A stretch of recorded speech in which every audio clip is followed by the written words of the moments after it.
Hello everyone, Alchemist here. First of all, I would like to thank you very much for tuning in. I appreciate it.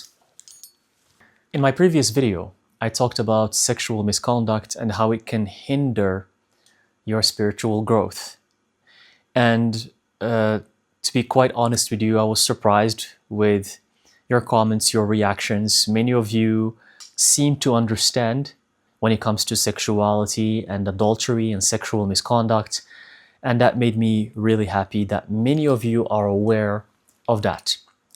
So today, I want to talk about relationships in spirituality, because this is another subject that is completely misunderstood and that humanity have been adopting for thousands of years without understanding it. Most humans adopt this concept for their life just because humanity have been doing it since the beginning. And that's it.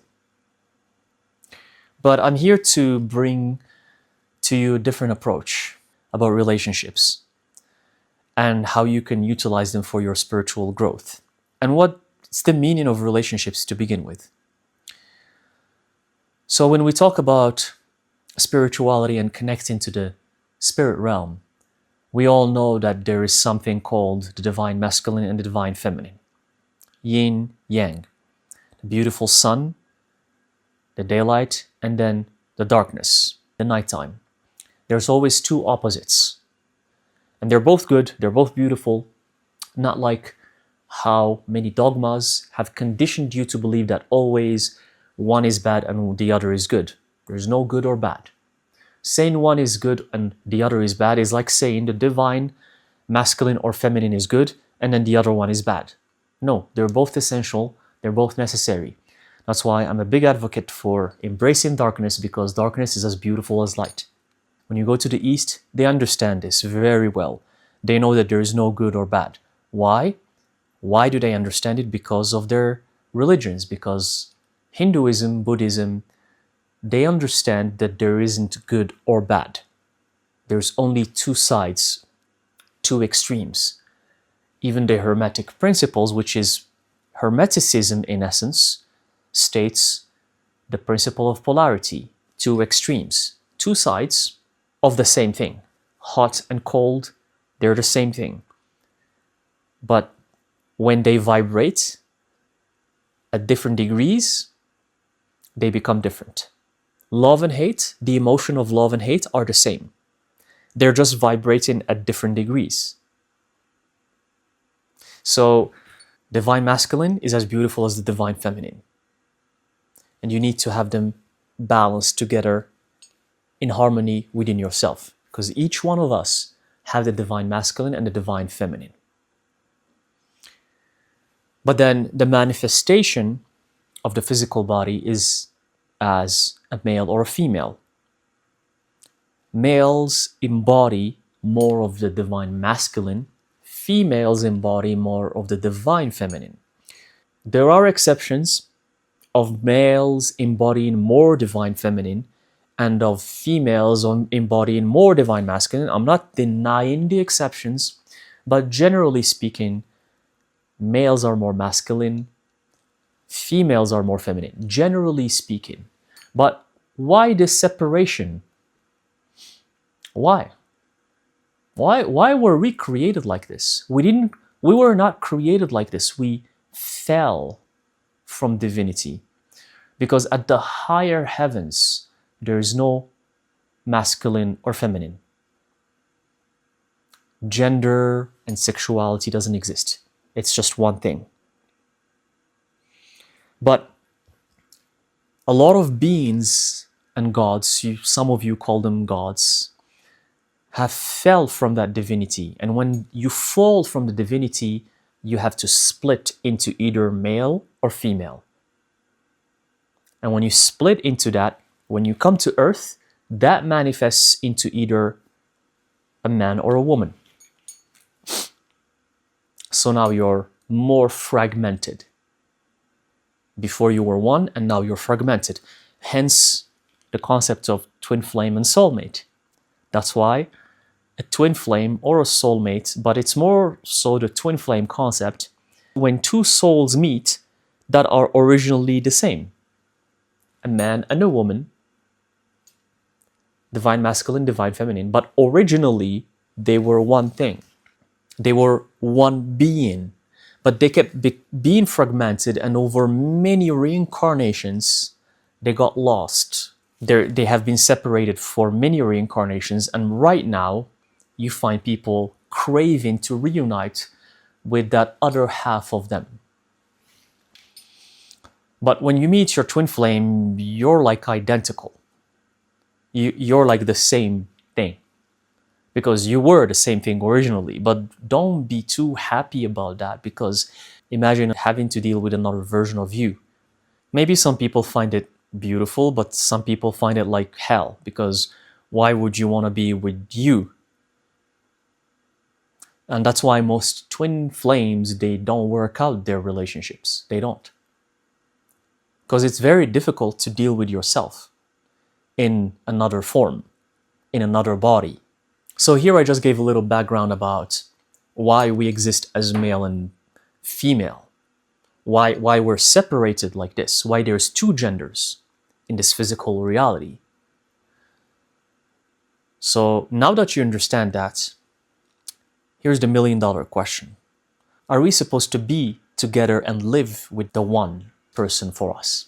When humans were created, when these beings who also have genders, they also have males and females, when they fall from the divinity and split into two genders, and they have been living for millions of years, and they got bored, and one day they're like, we want to create these robots version of us. They created us. We're the robots version of them. And they called us humans, and we've been living on Earth for hundreds of thousands of years. But we are in their image. We're created in their image. Thus, they created us like them, as males and females. So we're just a reflection of them. But we're like, you know how humans are trying nowadays to replicate themselves through creating robots? That's what we are to these other beings. We are biological advanced robots made in their image, not as smart, not as advanced, not as spiritual, but a lower version of them. They created us, what for?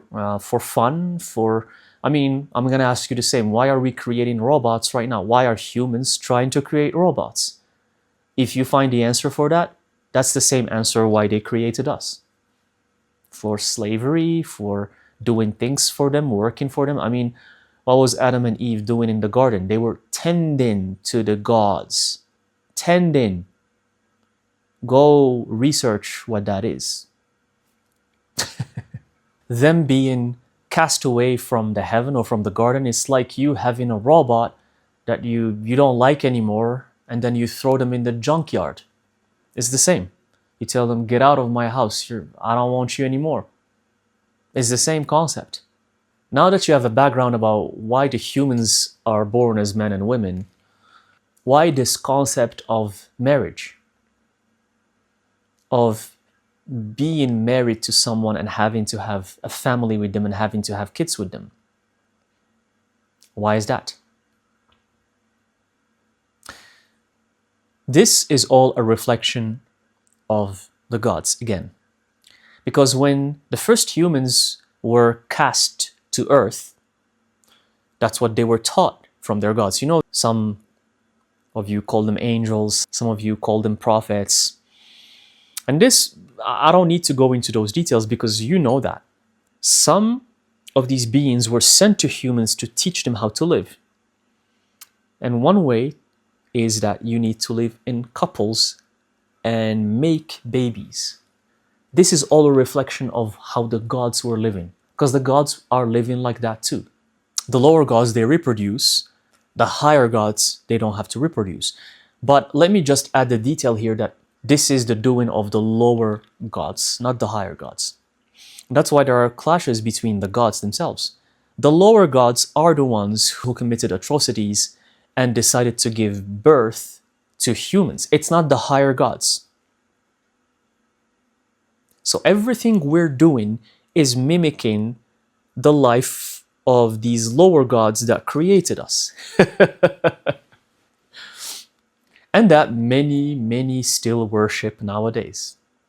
You know that even some of these lower gods or beings, because I prefer to call them beings because they're just other beings, you know that they died and they don't even exist anymore, and many humans still worship them.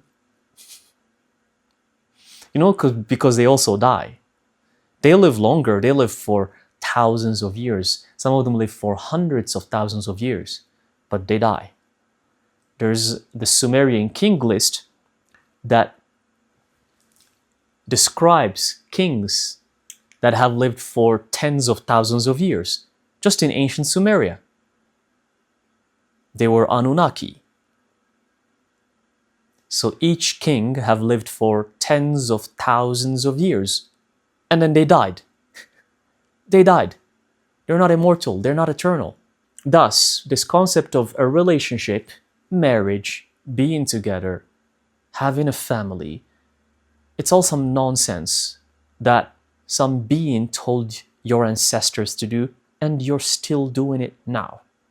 But let's put that aside. That's on one hand. On the other hand, why do you think you need another person to live with? Society have reached a point that it has become just ridiculous.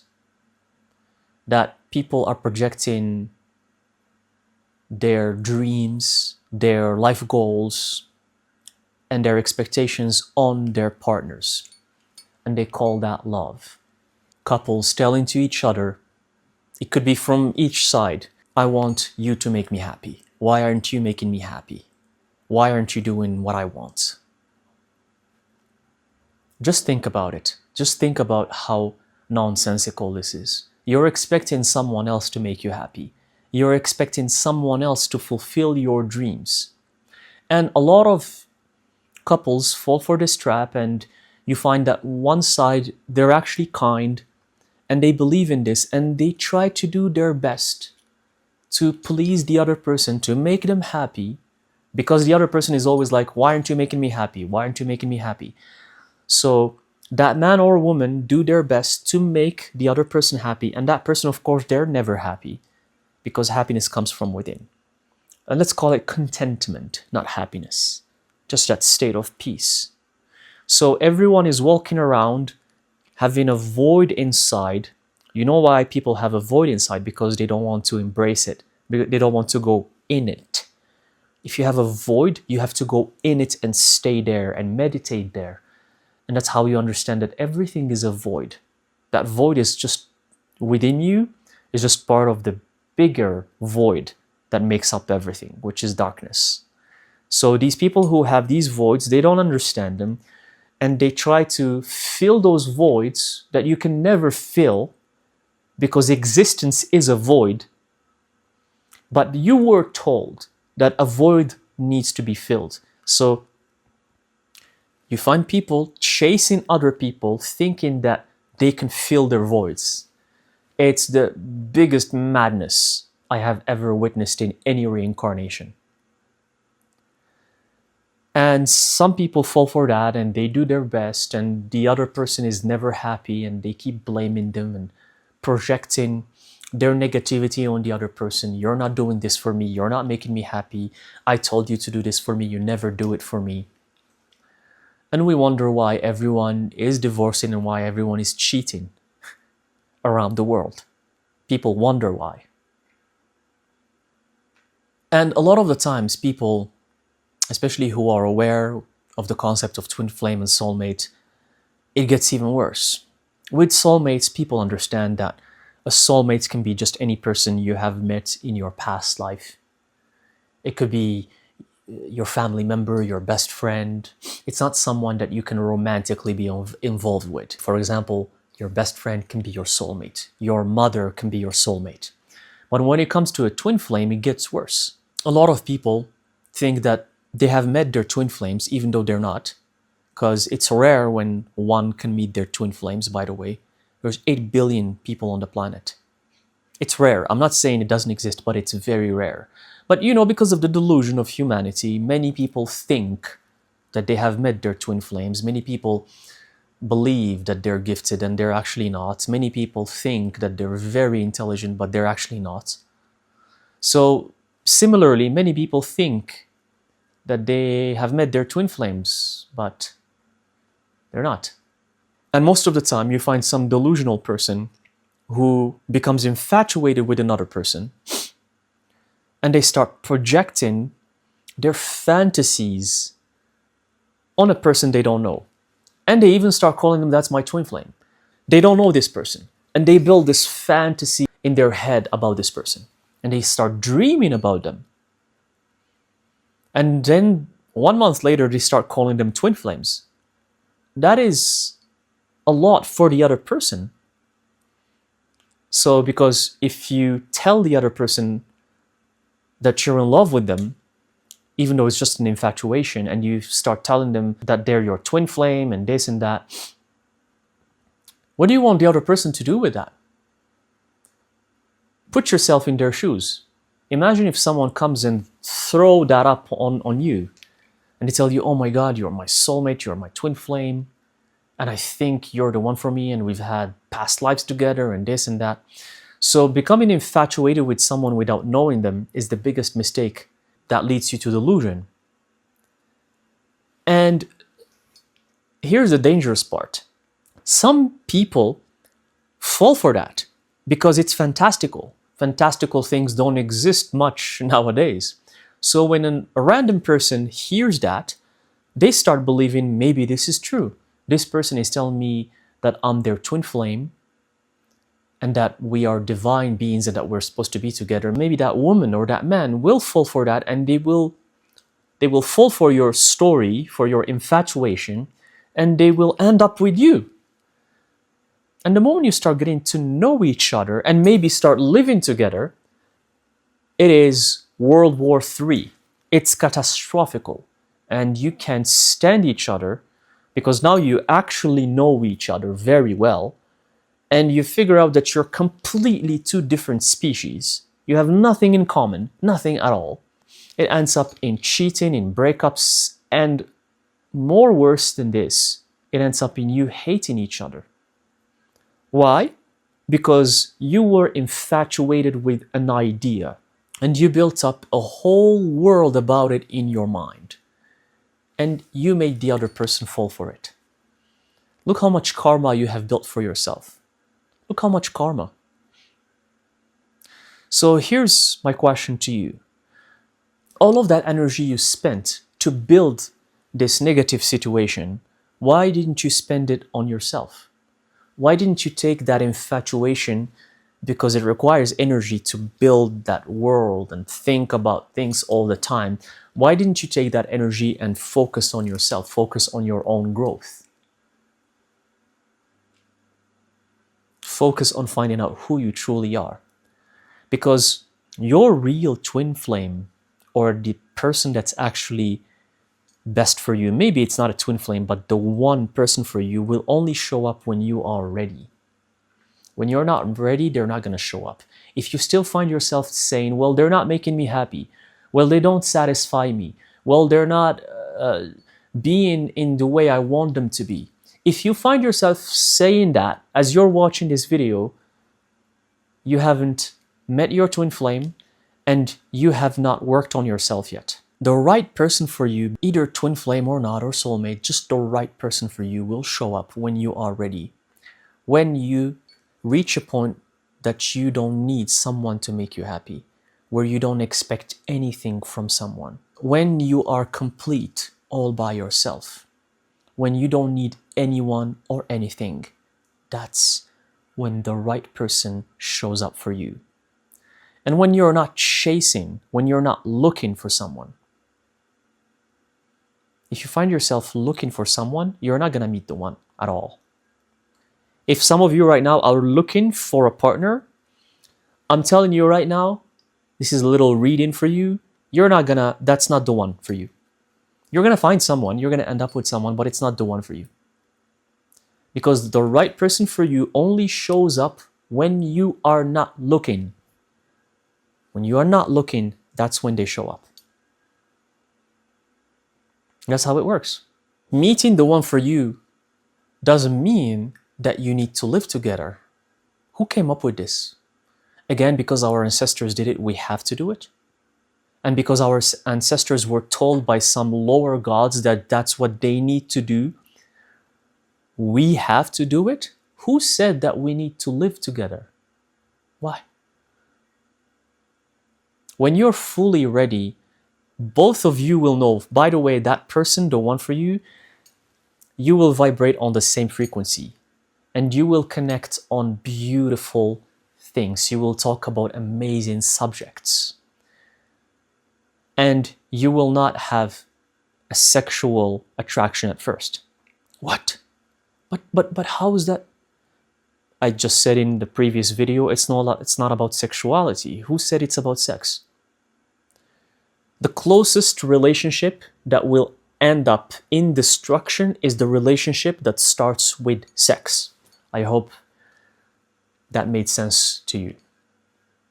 A relationship that starts with sex is the relationship that ends up in destruction the fastest. Because sex will disappear. So how long are you going to enjoy that sex with the other person for? How long? Just tell me. If you're not in your third or fourth decade of living, you will not understand what I'm talking about. If you're in your 20s, you're probably going to disagree with me.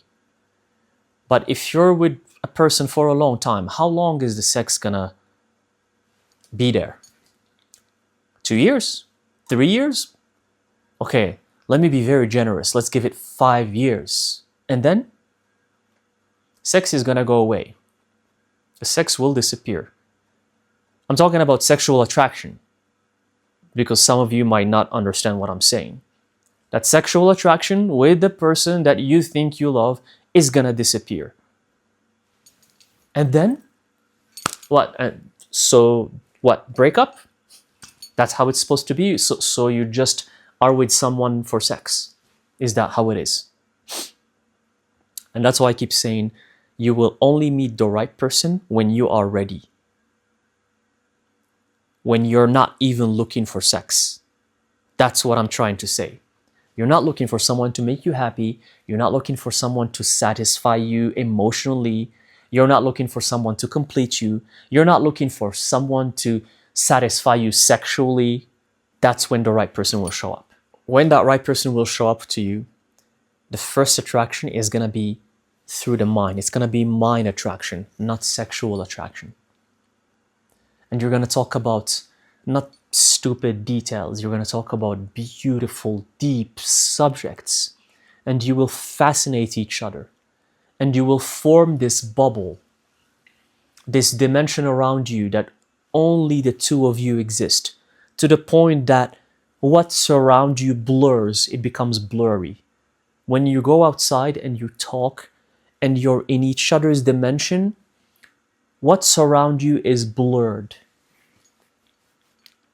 And you enrich each other, you help each other grow unintentionally without intending it. Because when you're with the one, there's no motives. You're not hoping to make them better. They're not hoping to make you better.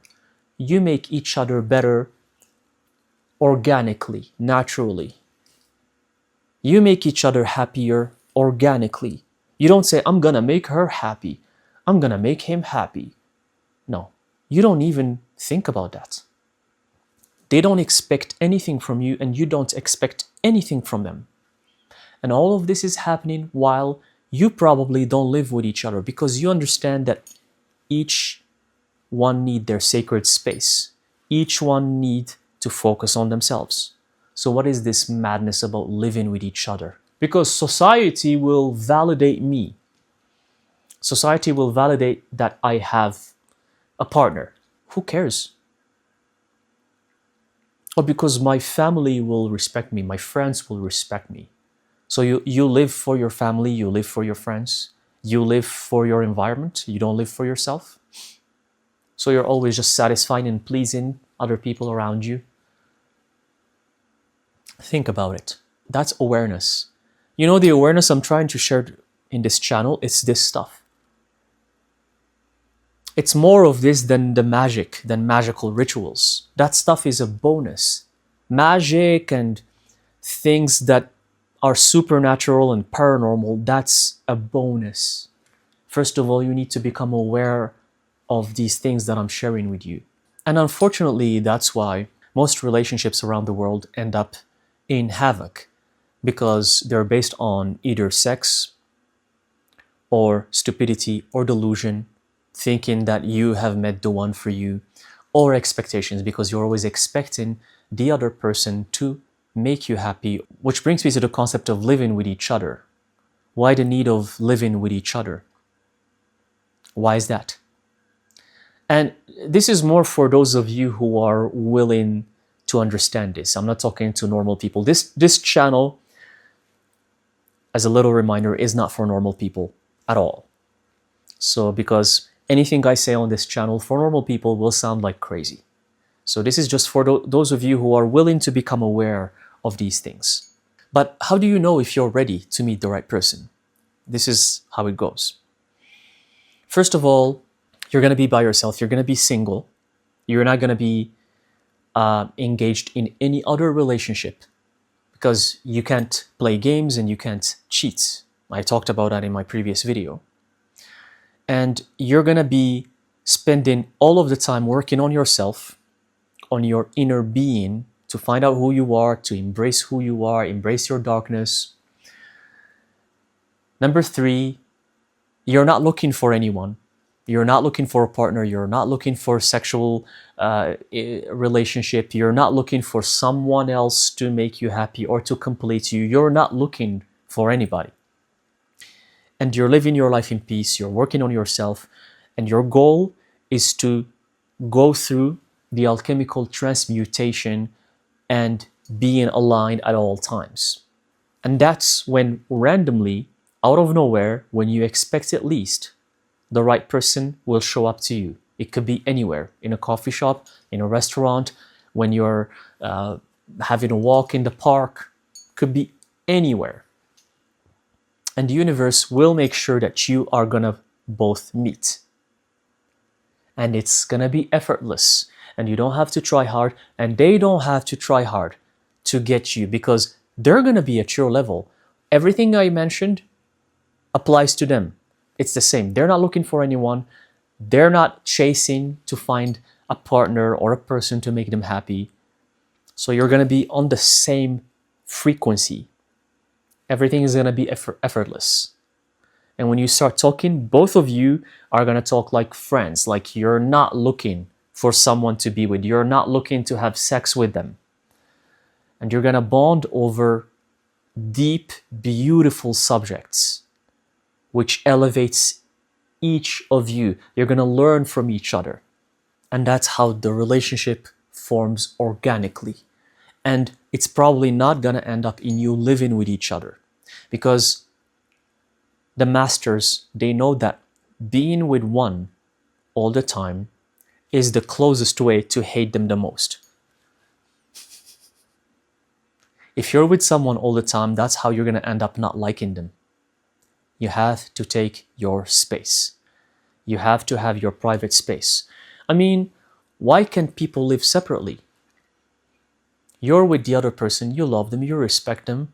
They have their own apartment, you have your own apartment. What's the point? Why live with each other?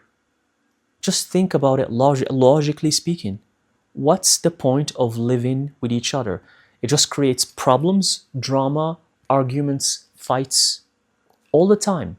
You never miss each other anymore because you're seeing each other all the time. But this is probably not going to make sense to a lot of you. But the few crazy ones, crazy in a good way, I mean it in a good way, they will get what I'm saying. And you meet that one person for you that you love and admire and respect. You meet them whenever you both have a free time. Now you miss them, you respect them more, you want to talk to them, and when you're done, you go your separate ways to your separate lives. When you feel sexually attracted to each other, that has its own time, its own place as well. But you're not lusting each other. This is another important point. You're not thinking about them as a pornography movie. You're not thinking about them in terms of lust. Now it becomes pure sexual love-making. And each one of you have their own lives. You can visit each other, you can have fun, but you still have your own private space. Can you imagine if most couples lived like this? The amount of love and respect people will have for each other. Because sure, let's not even talk about twin flames and soulmates. I'm just talking about normal people. If normal people lived like this. But many of you are going to say, what about kids? Well, who said kids cannot be with their dad sometimes and with their mom sometimes? Who said that their kids have to always be with their parents together? Again, another social construct that have been placed for millennia by ancestors and beings, and we're just following it without thinking why we are following it. When I was young and I was living in Japan, I heard this back then, decades ago, and I found this very bizarre. So for example, in the house or in the apartment, there's one room that's for the father and one room that's for the mother. They don't have shared rooms. And I found the concept bizarre and so weird, and I asked many of my Japanese friends, and it turned out that most of their parents had separate rooms, and I never understood the reason why. But now I do. But I know that for Japan, it's a separate case scenario. It has nothing to do with spirituality, because they're very busy and they don't have time to socialize and to talk, and that's why they have their separate rooms. But I heard just recently that in Japan, there's this new kind of marriage where a couple get married together, but they still live in two separate places, even though they get married. And they just meet maybe twice a week, whenever they're free. And then they still have their separate lives with respect and love. Why can't we live like this? It's gonna decrease the amount of fights, the amount of arguments, the amount of madness that goes in households. Madness. And it's gonna entice you to focus more on yourself, because now you have more time for yourself. If your kids are with you, you can focus on your kids and yourself without having to focus on the other person. Maybe when the kids are in the baby stage, the first few years, maybe the parents have to help each other on a daily basis. But as the kids grow up, why the need to live all together? When you can still meet, I'm not saying don't meet, you can still meet all together whenever you want, but you still have your own private space where you can focus on each other and harness that peace that you need, because we're humans. Humans need time for themselves. If they don't, that's when depression and misery accumulates, and by the time someone retires, they find that their whole lives were gone. They never focused on themselves. They gave all their time to someone that never appreciated them, or to their kids, and all of a sudden they're retired, they're old, they're by themselves, and they're confused, and they don't know what to do. So I know that very few humans can do what I just said, because this requires a high level of awareness and love and respect, so that you don't cheat on the person you're with, even though you're living separately. So you're always respecting what the other person's life, their time, their being. This is a higher level of existence for humanity. Maybe it will manifest a couple 100 years from now, or maybe never. But for the few of you who are becoming aware of what I'm talking about, I just want to tell you that before you can meet the real one for you, you have to be complete by yourself. Otherwise, the one for you, which you can have a magical life with, someone you can have a magical life with, that one for you is never going to show up if you're not ready and if you're expecting always something from the other person, and if you're always lusting for the other person, and if you're always infatuated and building fantasy worlds in your head about the other person, and if you're always chasing after someone, you're never going to meet the one for you, either twin flame or not. You're not. So focus on yourself. That's why I always say focus on yourself first. Be full, complete with who you are. And then that person that catapults you to the next level will show up for you out of nowhere, and you will be shocked when that happens, and it's gonna be magical. Okay, thank you very much for tuning in.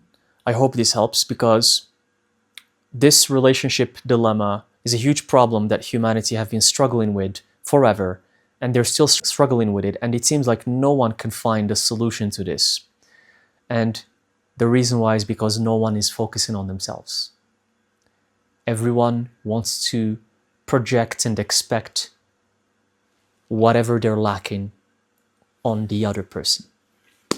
The moment you find yourself saying, my partner is not making me happy, the moment you find yourself saying something like this within these lines, know that there's a lot of work that you need to do on yourself. I just hope you understand. Okay? Thank you very much, and I'll see you in the next video. Thank you. Sorosh milech. Yizeresh koloroch.